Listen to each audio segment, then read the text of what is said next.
Hey, Rosebuds. Now, I know for a fact that all of you have heard in some form or fashion the drama going on between Justin Baldoni and Blake Lively. And I've been just sitting back waiting to see what all comes out from the drama. Well, to break it down quickly for you all, Blake Lively filed a complaint against Justin Baldoni for SA. Okay. Since she did that around December, I think it was right before Christmas or the Friday before Christmas, he has filed a counter suit against her, or not filed a counter complaint, but has he's suing her, and he's retained this like attorney that's going to dog walk Blake, in my opinion. But he's retained an attorney. Him and the attorney have created a website where he's basically blessing her out, answering, or you'll see. Okay. Basically, he's defending himself with this website, saying that, of course, he did not do anything close to SA, and that she was actually a bad actor in all of this. I have been watching many people cover this story that's unfolding here. And although I love Perez Hilton, I yeah, his videos just weren't doing it for me. So I've been kind of like sitting on the outskirts because I don't have all of the knowledge or history, and definitely don't have great editing skills to compile all of this together for you all in a way that will best showcase the information, right? So my son, who is with me often, he found this video of this guy on YouTube who breaks down this drama eloquently in a very digestible way for you all. And as I was watching his video, the question in my mind was, is this showing us misogyny from Justin Baldoni, or is it showing us misandry from Blake Lively? Okay. Now, I have my opinion, but I want you all to tell me what you all think in the comments. I'm going to let this video play as I give you some commentary, but he does a fantastic job of breaking this down step by step. Okay. Now, I haven't watched anything from Justin Baldoni. I have to confess, I am new to hearing about him. I didn't know about his previous work until this movie's drama was aired out across the internet. Now, Blake Lively, I do know a couple of things that she's been on. I used to be a watcher of Gossip Girl, and I used to the movie The Sisterhood of the Traveling Pants with America is one of my favorite movies because of America in the movie, not Blake. And funny, if you look up videos of America and Blake promoting the movie The Sisterhood of the Traveling Pants, you will see that America doesn't seem to be smitten by Blake either. Okay. And maybe that lets you know a little bit of where I'm leaning. But let's just see what the video has to show us. Baldoni was never the intended target. This is the second time this has been done. The first time, Ryan Reynolds gained $800 million in the box office and went on to gain $1.8 billion in box office success. Sounds like it worked out. Well, Here's the thing. The second time this plan was implemented, we're now in a $400 million lawsuit against Ryan Reynolds' wife, Blake Lively. This is the seven-step plan Ryan Reynolds created to take over Hollywood productions. And this is how Blake Lively and her entitled, elitist, manipulative girl boss attitude sent it to hell. I agree. Step one, take less money. Upon joining the production, Blake agreed to a lower salary of $3 million as part of her plan, but made sure to negotiate an executive producer credit. $3 million was an underpaid salary for Blake's earning status. Now, this video is really good because it details the step-by-step process that Ryan Reynolds perfected to take over movie productions. He used the same exact plan to reach over $3 billion in box office earnings with his Deadpool movies. But the video doesn't fully explain why this process didn't work with Blake Lively, and that's why I'm here. Each step gets even more evil as we progress. Step 6 is crazy. So here's the thing.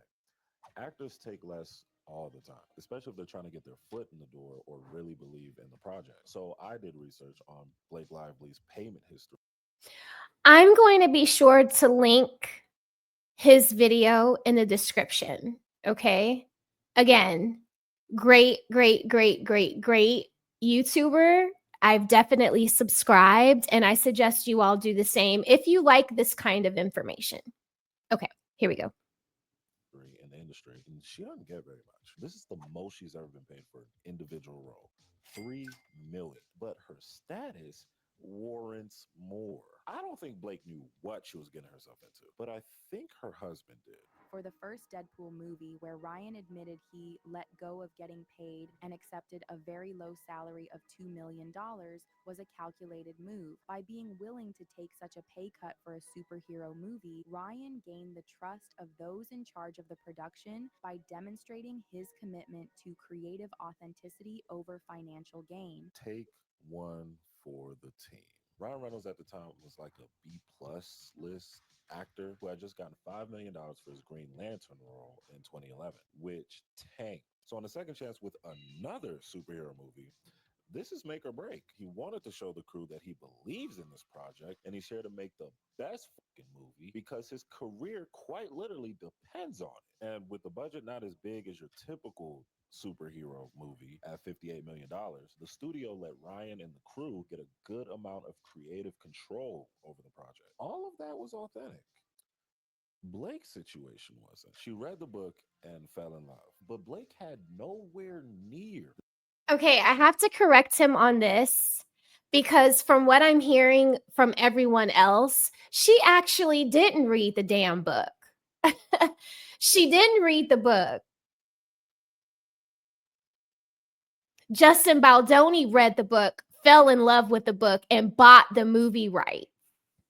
Okay, so Justin Baldoni owns the movie rights to the book. He fell in love with the book, bought the movie rights, and then went into production to create the movie based on the book that he loved. He casted Blake Lively as the love interest in the movie. The same creative passion for the character and the project that Ryan had with Deadpool. Blake didn't want to acclimate or compromise or come in with a genuine vision of what would be best for her character. She tried to change the wardrobe, but once the pictures leaked to the public, nobody liked the outfits. And what gave her away when she initially joined are these two things. Something as simple as the percentage of the budget that Blake asked for compared to Ryan. Blake took up 12% of the budget at $3 million out of the $25 million that they had to spend. Ryan Reynolds only swung for 3% out of the first Deadpool's budget of $58 million, a 9% increase. This is why it's a problem. Justin Baldoni invested and was staking his entire production company, Wayfair Studios, on this singular project for almost 6 years. Ryan had Fox, a major studio, putting up $58 million, who wouldn't have cared that much if the movie didn't perform well. Red flag number two is that Blake Lively joins It Ends With Us and says, I want an executive producer credit. with no skin in the game. Ryan wanted a solo Deadpool movie for years. And when production started, he was hands on with the character and the whole production. Blake's way of producing was immediately complaining about her character's wardrobe, making the set spend extra time and money to buy designer clothes and then deliver them to her. Those two initial moves Blake Lively made should have been major red flags for Justin Baldoni. But what are you going to do?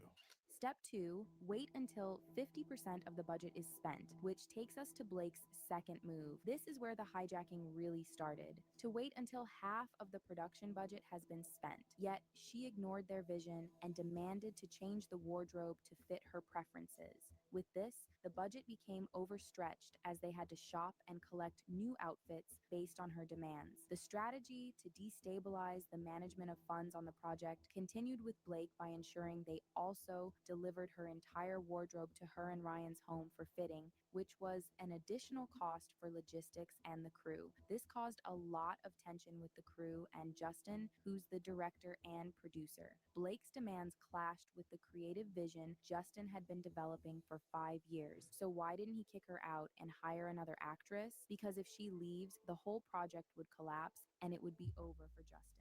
Remember, he is self funded, he is balls deep in this project, and has invested all his money and time. According to IMDb, his net worth is estimated to be $4 million, which is almost the same amount that he's paying out for Blake to play as an actress alone. Half of the production money is spent. There is no backing out now. Blake holds power over Justin now, and she's one step closer to getting what she wants. Do you see how diabolical that is? But she wouldn't know how to do this if it wasn't for her husband who did it before with Deadpool, but did it in a more honorable way. I guess they looked at Justin Baldoni as an easy mark, but I'll let him say it.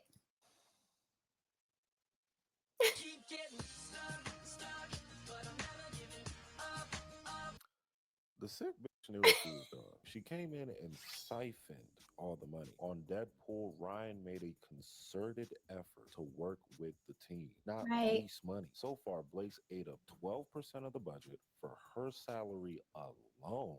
Insisted she get an executive producer credit, even though the script, wardrobe, and location had already been set, and then made him spend more money to buy new shit and deliver it to her house. Step 3. You ready? Start your hostile takeover and bring some powerful friends. As soon as she conquered the wardrobe department, despite her unflattering clothing choice, it was time to unleash one of her dragons, Ryan, to help her conquer even more of this movie. And it So let me pause right there.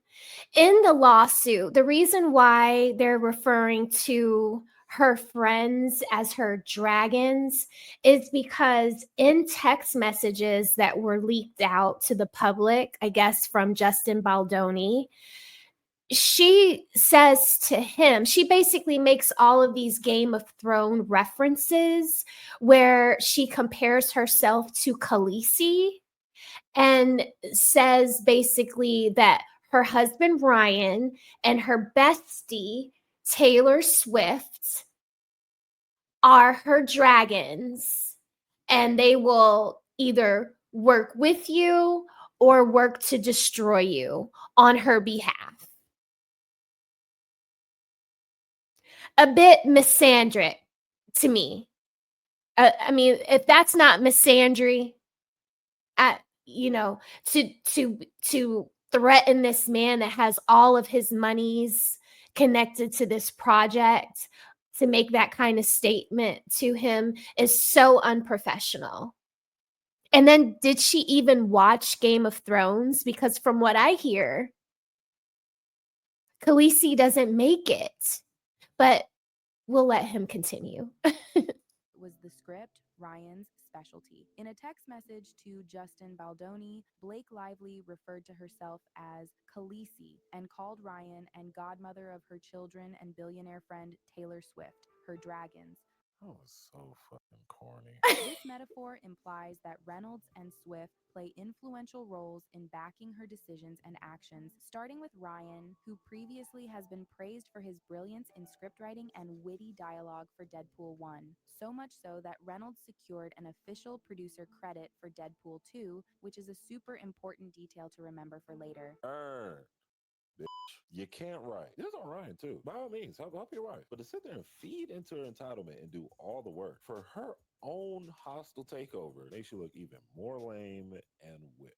He helped Right. Blake to rewrite dialogues and scripts from the comfort of their home without consulting with the director Justin or the screenwriter. Ryan changed the conversation between Ryle and Lily on the rooftop, which the screenwriter had no idea about and felt was improvised. Blake invited Justin to her home to discuss some ideas and script rewrites she had done. What Justin didn't realize was that as soon as he stepped through the door, Ryan and Taylor Swift were there. The dragons. They cornered Justin, putting him in an awkward position as they continued persuading him to accept the changes, forcing him to remind them that he is the director. When her plan began to fail, Blake shifted tactics. She texted Justin late at night to express her disappointment. Justin quickly responded with a voice message at 2.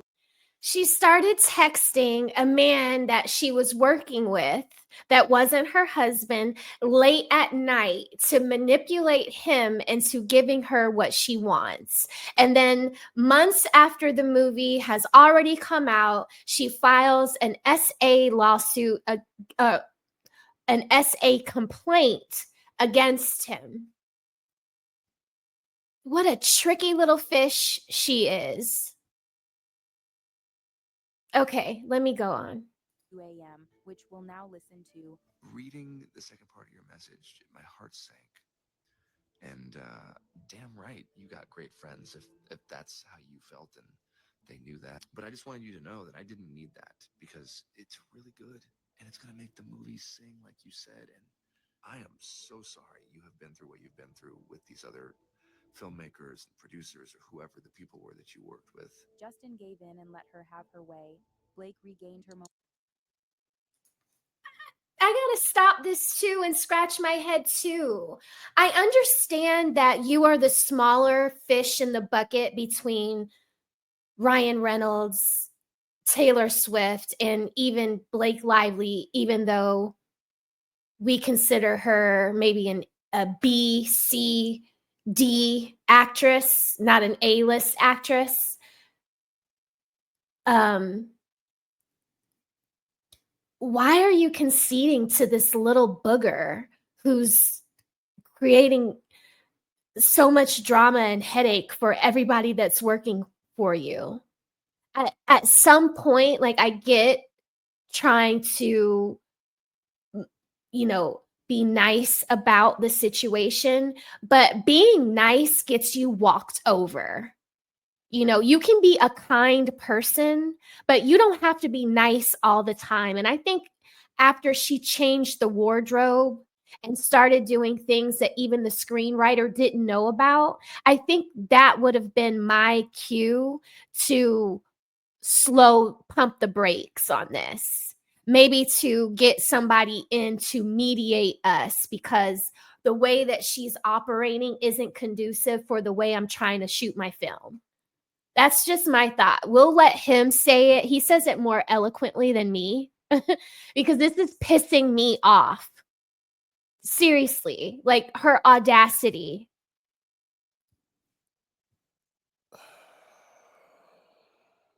By the balls, man. The fucking balls, Justin. This is my Right. main problem. And I know a lot of you guys will agree with me too. Justin Baldoni is an actual feminist.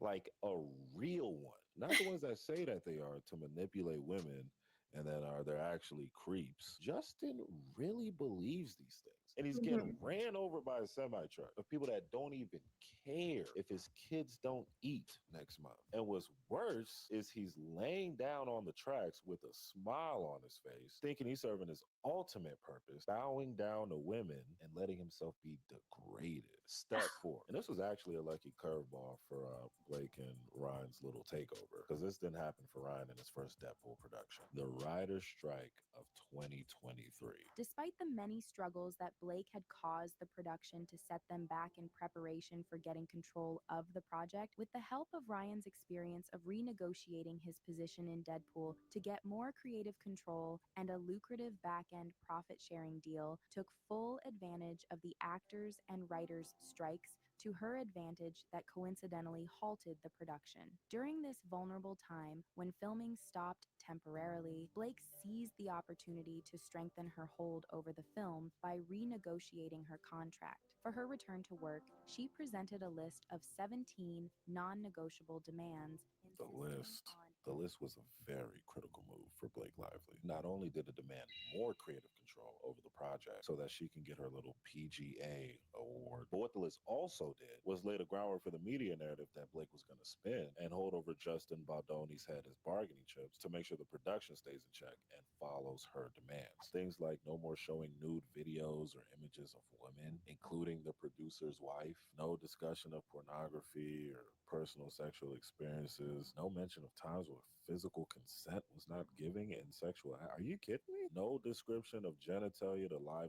Dude, all of these, are you kidding me? Dude, all of these are just accusations at Baldoni like he's some sort of sexual predator or something. No mentions of her deceased father. Who is saying any of this crap? This is all manipulation. So now at this point, the picture's getting pretty clear what this actually is. A hostile takeover. And with this being Ryan Reynolds' plan, he didn't even respect Baldoni and his production enough to show some restraint or be No. subtle with your intentions. He didn't care. They saw his weakness and desperation. Baldoni was in the most compromising spot of his life. An Right. actual feminist invested most of his money in a project for 6 years meant to champion women's voices, and an entitled, manipulative female Hollywood A-lister and her powerful A-list husband put his career, company, and reputation all on the line because they wanted a little boost in his wife's career. Ryan is not doing this in his first Deadpool movie because it was make or break for his career. The script had been sidelined for a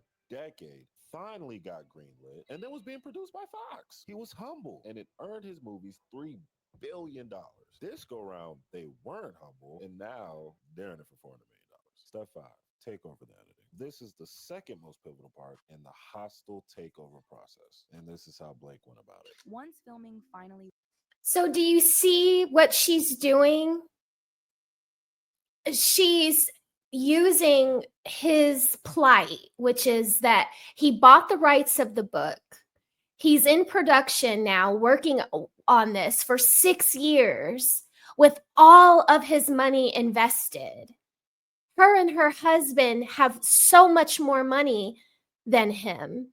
Why they couldn't produce their own film or pick another book to, make a film of? Why rob this man of his dream to squash him like a bug for your wife? Wouldn't it be more honorable if it was something that you bought, that you bought for her to produce for the masses, yet you want to step in and trample over this man's accomplishment of purchasing this book and bringing it to the silver screen? It is so disheartening, this story. I used to think that Ryan Reynolds was like, a good guy.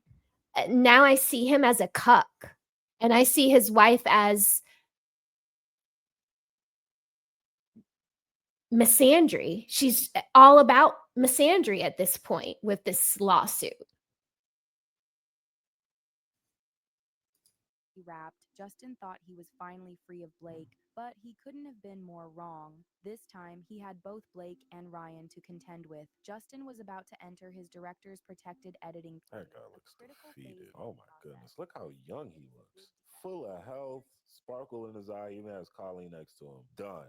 I don't even. Please, people, just like this movie, so at least I can get paid. This period is a big deal because it's the time when only the director and approved editors are allowed to work on shaping the film. But Blake pulled up with another surprise as her tactical strategy moved into the editing bay in a plan for a real hostile takeover. And with Ryan's impressive track record of being hands-on with the editing in movies like Deadpool and Free Guy, this was a simple quest. Blake requested access to the film's editing bay during the well-known director's Great beer. Blake was given leverage and allowed into the privacy of the editing bay for 2 full days.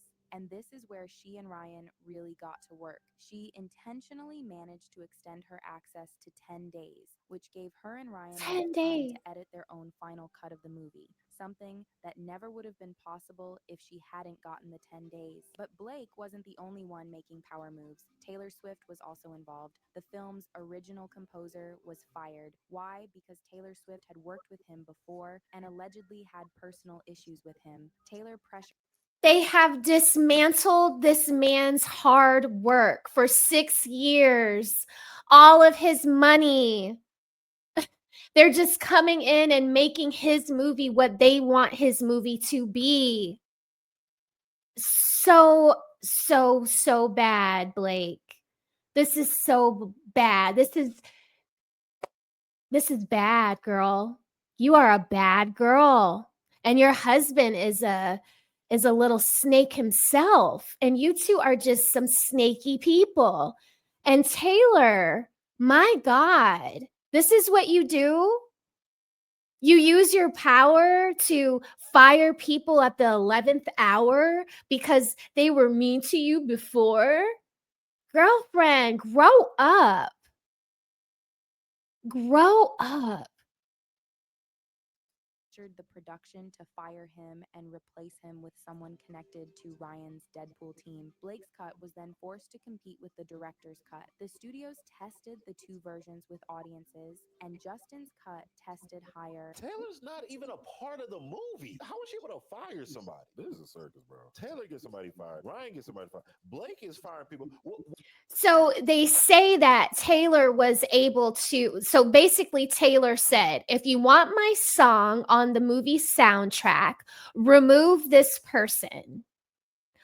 Either remove the person and have my song, or don't remove the person and you won't have my song on the soundtrack. So allegedly, this is how this guy got fired, because Taylor Swift said, you can't use my song if he is editing the music, or however it's said in Hollywood.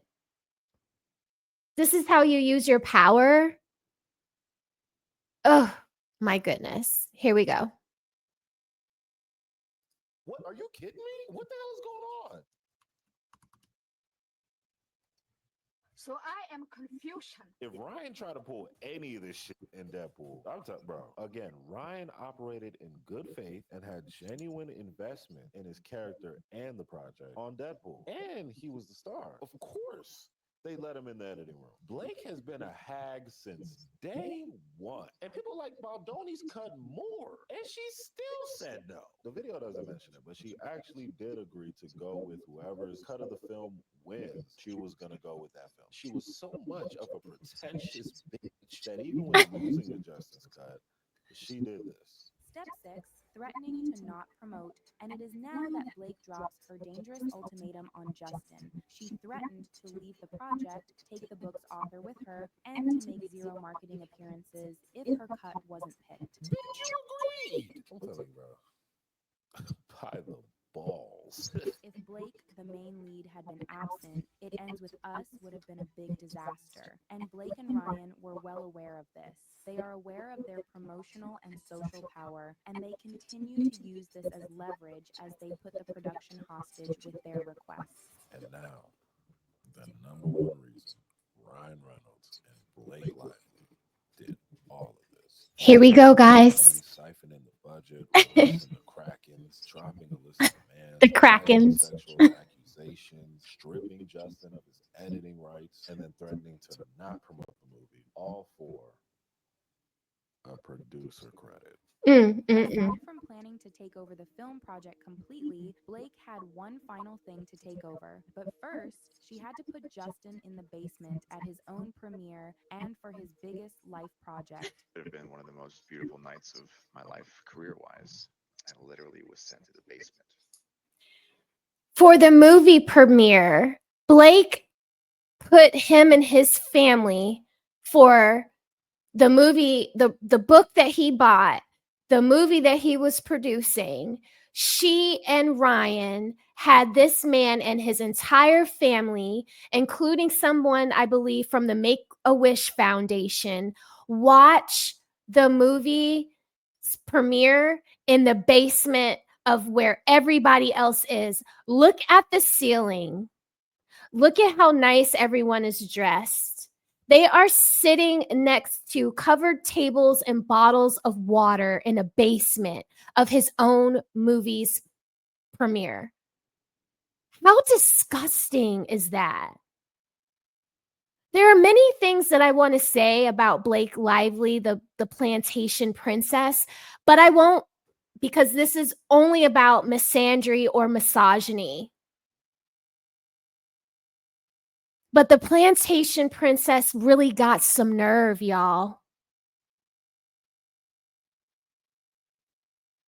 With all my friends and family for over an hour. I wasn't allowed to be seen. Nat missed this part. This is the Brother. explanation for Blake went after a formal producer credit and the Producers Guild of America PGA, which is insane since Justin is the producer and she was hired as an actress. The criteria for earning a PGA mark exposed Blake and Ryan's strategy step by step. Blake changed some parts of the script to take advantage of this. The producer must also hire key personnel. She hired key personnel like editors and fired the ones Justin was working with. It is also expected to supervise the post-production like editing. We already know how Blake and Ryan took over the editing. The organization expects that the producer has been involved in the music of the film, and she actually used her connection with Taylor Swift to add one of her songs in the movie My Tears Ricochet God. in one of the most pivotal scenes in the movie. Taylor Swift even helped her cast one of her friends that played young Lily in the movie. Finally, producers are expected to contribute to marketing. She and Ryan tried to cross-promote Deadpool 2, and it ends with us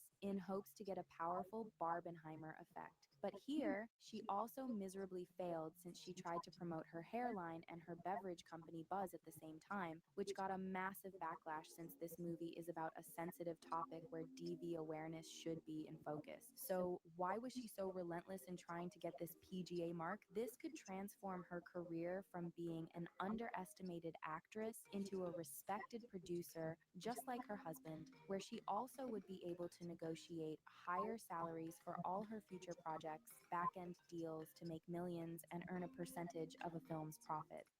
So I'm going to stop it here. I'm going to list Zook's video in the description of this, but I want y'all to remember that Ryan Reynolds used to be married to Scarlett Johansson. Okay. And Scarlett Johansson just produced her own movie. I think it was over the summer of 2024, I believe. And I think like in some weird way, she's in competition with Scarlett Johansson, even though it is alleged that she was sleeping with Ryan Reynolds when Scarlett Johansson was married to him. Anyway, what do you all think? Do you all think that Justin Baldoni is a misogynist? Or do you think that Blake Lively is a misandrist committing misandry against Justin Baldoni? I would love to hear what you think. Please drop a comment for me in the comment section. Go and give Zook, not that he needs it, a like and a follow. And yeah, y'all let me know. Am I crazy? Am I getting this right? Do you all think that Blake was SA'd by Justin Baldoni? And if she was, would you have waited as long as she did? Would you have finished the project if that was the case? If you were a married woman getting essayed by your boss at work, would you continue to work on the project with your boss, promote the project and shun him to the basement? Or would you just pull out and keep your sanity and sanctity? If I was getting essayed by my boss, I would find a way to get him out of my hair, or I would leave myself. But this is just my opinion. You all tell me what you think in the comments. I'll see you all soon. Bye, Rosebuds.